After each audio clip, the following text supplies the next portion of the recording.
Hi friends, இந்த video வந்து நம்ம என்ன பார்க்க போகிறோம் அப்படின்னு கேட்டிங்கன்னா, இப்போ வந்து நம்மளோட மதகஜ ராஜா திரைப்படம் ரிலீஸ் ஆகி கிட்டத்தட்ட 5 நாட்கள் முடிஞ்சிருக்குங்க. 5 நாட்கள் முன்னிலே எத்தனை கோடி வசூல் செஞ்சிருக்கு, அந்த ஒரு விவரத்தை பற்றி அந்த வீடியோ நம்ம டீட்டெயிலாக பேச போகிறோம். இப்போ வந்து நம்மளோட சுந்தர் சி இயக்கத்தில் விஷால், சந்தானம், வரலட்சுமி, அஞ்சலி இந்த மாதிரி வந்து ஏகப்பட்ட கதாபாத்திரங்கள் வந்து இந்த திரைப்படத்தில் நடித்த திரைப்படம் வந்து மதகஜ ராஜா. இந்த திரைப்படம் வந்து கடந்த 2012ஆம் ஆண்டு ரிலீஸ் ஆகியிருக்கணும். ஆனால் வந்து சில பல காரணங்களாக வந்து இந்த திரைப்படம் வந்து ரிலீஸ் ஆகாமே வந்து இத்தனை இடம் தட்டி கழிச்சிட்டே வந்துச்சு. இப்போ வந்து இந்த வருடம், அதாவது 2025 பொங்கல் ஸ்பெஷலாக வந்து மதகஜராஜா திரைப்படத்தை வந்து வெளியிட்டிருந்தாங்க. யாருமே எதிர்பார்க்காத அளவுக்கு வந்து சடன் சர்ப்ரைஸாக பொங்கல் வின்னராக வந்து நம்மளோட மதகஜராஜா வந்து ரசிகர்களாக அனௌன்ஸ் பண்ணப்பட்டுச்சு.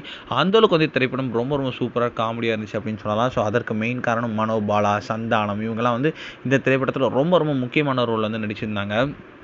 வெறும் 15 கோடி பட்ஜெட்டில் தயாரான இந்த திரைப்படம் முதல் நாளே வந்து செம்ம வசூல் வந்து கிளப்பிக்கிட்டு இருக்குங்க. அதன் பிரகாரம் பார்த்தா நம்மளோட மதகஜராஜா திரைப்படம் ரிலீஸ் ஆகி 5 நாட்கள் முடியல கிட்டத்தட்ட வந்து 28 கோடிக்கு மேலே வந்து கலெக்ட் பண்ணியிருக்கான். ஏதாவது ஈஸியாக வந்து அவங்க போட்ட காசை வந்து ரொம்ப வருடம் கழிச்சு வந்து எடுத்திருக்காங்க அப்படின்றது இப்போ வந்து நியூஸ் கிடச்சிருக்கு.